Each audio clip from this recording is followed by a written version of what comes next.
আসসালামু আলাইকুম।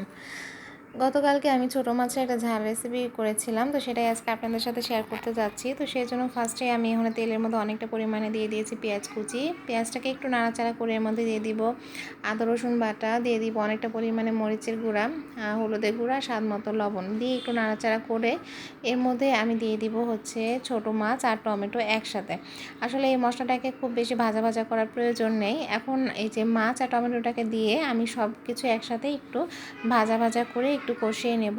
কিন্তু এখানে আমি একটা কথা বলতে চাই, এই রেসিপিটা সবসময় হাই ফ্লেমে মানে চুলার জালটাকে বাড়িয়ে দিয়ে রান্না করবেন আপনারা, তাহলে এতে করে হবে একটা মাছও ভেঙে যাবে না, আর এর স্বাদটাও একটু ভিন্ন রকম হয়।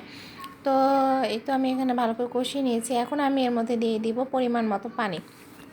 এই রেসিপিটা একটু ঝোল ঝোল করে আমি করি, তো সেটাই শেয়ার করছি আপনাদের সাথে। তো এখন এই যে পানিটা দিয়ে একটু ঢাকা দিয়ে দিব 3-4 মিনিটের জন্য। তারপর আমি এর মধ্যে দিয়ে দিব হচ্ছে বেশ অনেকটা পরিমাণে কাঁচা মরিচের ফালি, যেহেতু এটা একটু ঝাল হয়।